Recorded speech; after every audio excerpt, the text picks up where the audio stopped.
Fala galera, beleza? Sejam bem-vindos aqui a mais um vídeo do canal. Hoje a gente vai falar quais foram os 10 fundos imobiliários que mais pagaram no ano de 2020.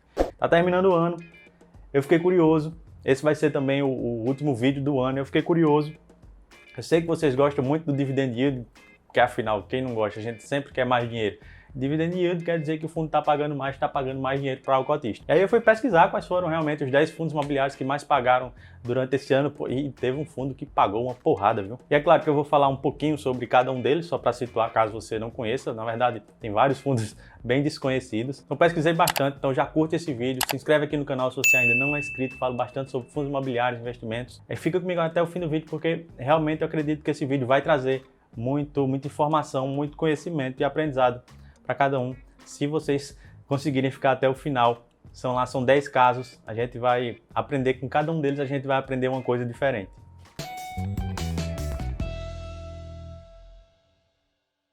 Bom, e eu não quero nem saber de perda ou de ganho de capital, eu não levei isso em consideração, não peguei se o fundo começou o ano com 140 e hoje ele está 120, está 100 reais e aí teve perda de capital e o dividend yield não compensou isso, não, só considerei o dividend yield dos últimos 12 meses, que é como se a gente pegasse o ano inteiro. É claro que o regime de caixa de dezembro ainda não contabilizou, né, porque ele só vai ser pago mais na frente, mas nos últimos 12 meses dá pra gente ter uma noção realmente de quais foram os fundos imobiliários que mais pagaram durante o ano de 2020. E aí eu vou falar do 10º até o primeiro, até o que pagou mais. E aí em último lugar, mas extremamente bem colocado ainda, em 10º lugar a gente tem o PORD11, PORD11. Ele é um fundo de papel que investe em CRIs, investe em debêntures, investe em outros fundos imobiliários. Ele pagou nos últimos 12 meses um dividend yield de incríveis 11,03%, com uma média aí de 0,92% a cada mês nos últimos 12 meses. Mas no caso do PORD, aí, ó, já um primeiro aprendizado. Ele costumava pagar não recorrentemente, então ele esperava passar um tempo, 6 meses, dava uma porrada lá, pagava um monte de dividendos de uma vez só. E ele começou a pagar recorrentemente somente no ano de 2020, a partir de janeiro, todo mês ele foi pagando um pouquinho, e aí um pouquinho mais ainda muito, e conseguiu ficar aqui na 10ª colocação. Lembrando que esse vídeo não é recomendação de investimento, nem que você compre, nem que você venda nenhum dos fundos que eu vou falar aqui, nunca é uma recomendação, diga-se de passagem, mas vamos lá. O PORD, ele está no preço, no momento que eu gravei esse vídeo, no momento que eu fiz a pesquisa, na verdade, ele estava lá na casa dos R$113 e um PVP de 1,02, um PVP lá próximo de 1. Em nono lugar, a gente tem o BBFI11B, mas é um fundo de escritórios com 2 ativos, os 2 locados ao Banco do Brasil. Ele tem uma vacância alta de 27%, mas por ter os contratos atípicos e antigos com o Banco do Brasil, esse fundo ele distribuiu nos últimos 12 meses 11,34 centavos, ficando aí em nono lugar, como eu já falei. Só que ele é um fundo que não é para todos os bolsos.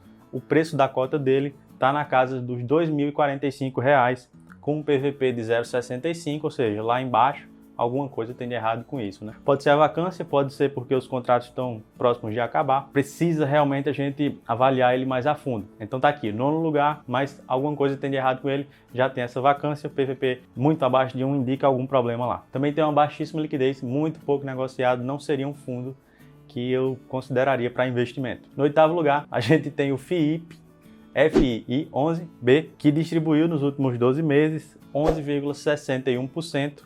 É um fundo também de baixíssima liquidez, é um fundo de logística, é a distribuição não recorrente, o preço dele é na casa dos 199, com um PVP também de 1,02. Só que ele não tem uma distribuição recorrente. Teve um mês lá, não lembro qual agora, mas teve um mês lá que ele distribuiu cerca de 10 vezes mais do que ele está acostumado a distribuir. Então não vai ser tão alto assim todos os anos, né, em todos os meses. E aí mais um ponto para a gente ficar atento, a recorrência dos pagamentos. Ele paga sempre na mesma faixa de preço, ou um mês ele paga muito, outro mês e os demais meses ele paga pouco. Isso tende a elevar, a maquiar o dividend yield se você for olhar somente para esse ponto. Em 7º lugar, a gente tem o RBCB11, um fundo de papel com tempo indeterminado. Isso é bem importante ficar atento. Com tempo indeterminado, isso quer dizer que o fundo tem prazo para acabar. O preço dele hoje está R$19, na casa dos R$19. PVP ele nem tem, porque como ele está perto de acabar, ele vive em fase de desinvestimento. Então todo o patrimônio dele, todo o valor patrimonial dele, ele foi devolvendo aos cotistas no longo do tempo. em forma de amortização. Então o valor patrimonial dele foi lá para baixo. Se o preço dele, por mais que esteja barato, a R$19, isso jogaria o PVP dele lá para cima, e aí a gente nem dá essa informação. Ele distribuiu nos últimos 12 meses, dentro dessa forma que eu falei, de amortizações, devolvendo dinheiro para o cotista, incríveis 14,62%. Isso aqui é um problema, porque se o cara entrar achando que ele está pagando muito, ele vai perdendo dinheiro no valor das cotas, porque de fato o fundo está acabando, tá? Igual o KNRE. Você coloca seu dinheiro lá, até recebe bem em dividendo, né? Pelos proventos, proporcionalmente, mas ao longo do tempo o valor da cota vai diminuindo.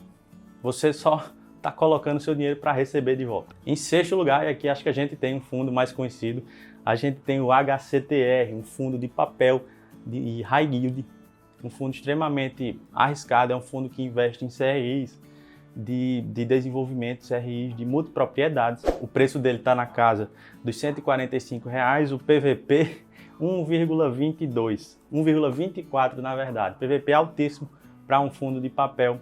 Isso porque ele vem surfando muito na onda do IGPM. O IGPM deu uma alta esse ano de praticamente 23%, e aí ele pagou nos últimos 12 meses 15,16%.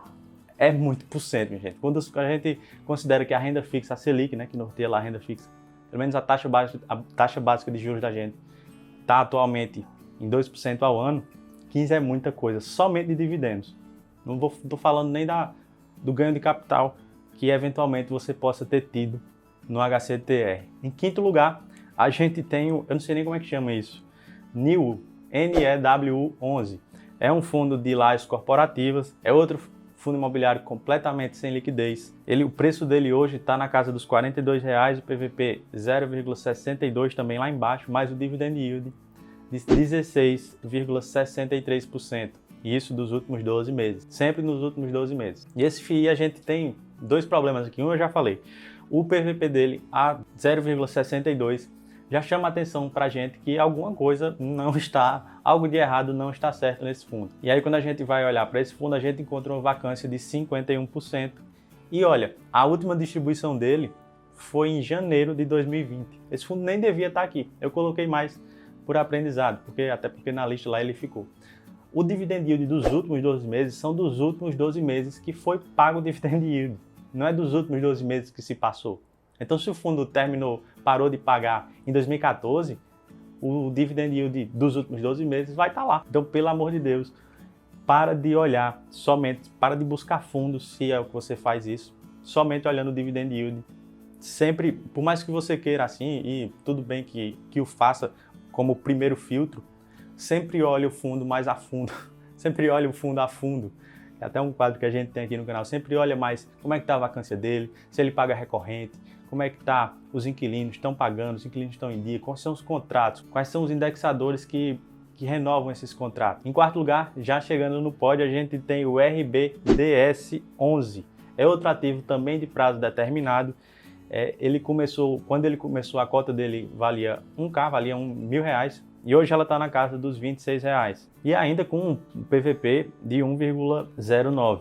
Ou seja, é um fundo que trabalha direito, só que pelo menos com o PVP eu consigo inferir que os cotistas que investem nele têm essa consciência de que ele está em fase de desinvestimento e optam por ficar lá. Mas também é um fundo de baixíssima liquidez, é um fundo sem distribuição recorrente também. O preço dele caiu pra caramba esse ano, mas em forma de amortização.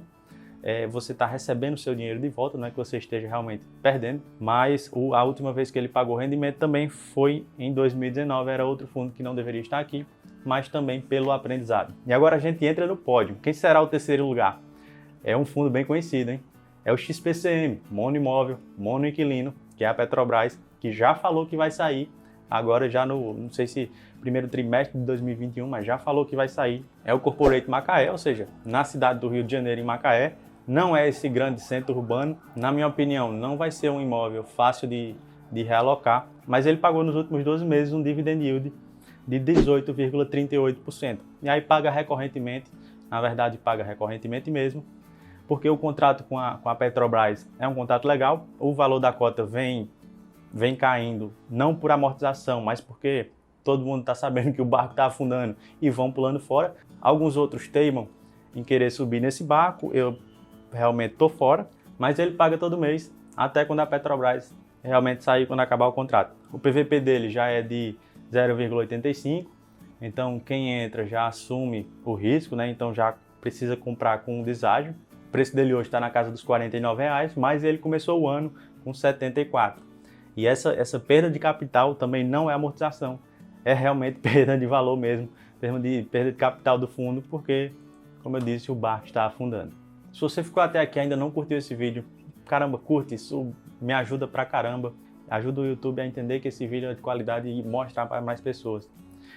Antes da gente ir para o segundo lugar, porque é que alguns fundos eu bato mais na mesma tecla, mas é porque a repetição tem poder.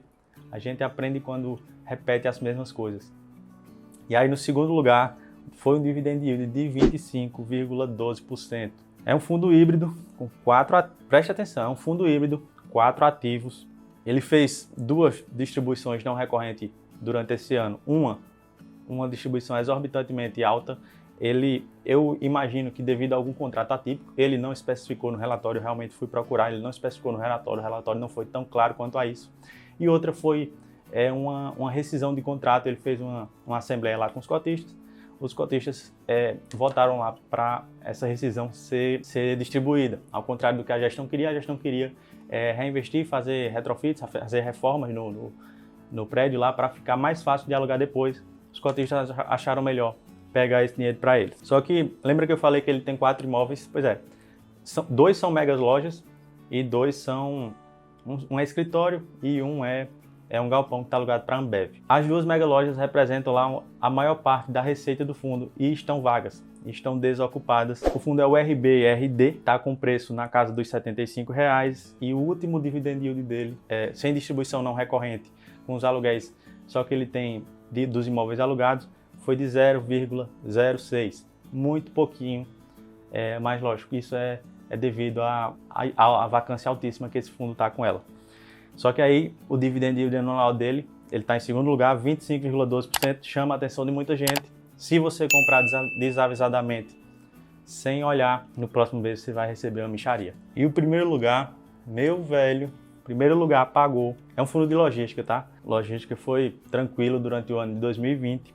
O fundo pagou nos últimos 12 meses um dividend yield de 42,68%. Quase metade do dinheiro que você colocou lá, você receberia de volta em forma de dividendos, em forma de proventos, isento de imposto. Olha que massa seria, né? Que massa seria. O dividend yield do último mês dele foi de 36,85%, então já indica que tem alguma coisa errada, né? Porque se o último mês foi quase tudo que ele distribuiu no ano, já claramente indica uma distribuição não recorrente. O PVP dele, se liga nesse PVP, o PVP dele é de 24,38. 24,38, você não ouviu errado. Agora calma, eu vou pedir que você, se você ficou até aqui, poxa, parabéns. Você está querendo realmente aprender. Mas se você ficou até aqui, dá uma pausa nesse vídeo e comenta para mim lá embaixo. Eu quero saber o que é que você acha que tem de errado com esse fundo. Não vale roubar não, tá? Não espera dizer o que é que tem de errado com ele para ir comentar lá não. Realmente pausa agora e comenta lá. Eu vou esperar. Esse fundo é o GRLV11, né? Logicamente. E ele possui apenas um imóvel. Ele é um fundo monoimóvel. E o que foi que ele fez? Ele vendeu esse imóvel para o HGLG. Vendeu o imóvel. E aí todo esse dividend yield que você viu no último mês, mais precisamente, é amortização. É o fundo devolvendo, entregando aos cotistas o valor desse imóvel que foi vendido. Ainda bem que nesse caso específico, não deu muito tempo de um desavisado olhar esse dividend yield anual nos últimos 12 meses de 42% e ir lá comprar, jogar o dinheiro dele todo lá. Porque acredito que assim que o fundo anunciou o último dividendo, ele já encerrou as negociações das cotas desse fundo na Bolsa de Valores, então não tinha mais como você comprar nem vender, só esperar receber o dinheiro que você tinha lá investido em forma de amortização e das cotas remanescentes. Mas e aí, você tinha algum fundo desse? Comenta aqui para mim. Se você já tinha ouvido falar de a maioria realmente sem muita liquidez, por algum ponto específico, fora o HCTR, algum ponto específico que elevou muito o dividend yield dele nesse ano de 2020. Mas eu espero de verdade que vocês tenham entendido o objetivo do vídeo. Era mostrar que olhar somente o DI é realmente uma furada, a gente tem que buscar outras informações de fundos antes de colocar o nosso dinheiro lá. E aí, repetindo 10 vezes, eu repeti mais ou menos a mesma coisa. E aí eu espero realmente que tenha entrado na sua cabeça, se para você olhar somente dividend yield tinha muito sentido. Se não, se você acha que realmente é isso, comenta aqui embaixo, vamos debater sobre isso. E para você, que eu sei que vai diminuindo, mas para você especialmente que ficou até aqui, feliz 2021, feliz ano novo, que 2021 seja um ano excelente na tua vida, que todas as suas metas se cumpram e que seja de fato o melhor ano. Eu acho que o objetivo da gente é sempre fazer o melhor ano. E é isso que eu desejo de coração a cada um de vocês. E a gente se vê no próximo vídeo, no próximo ano.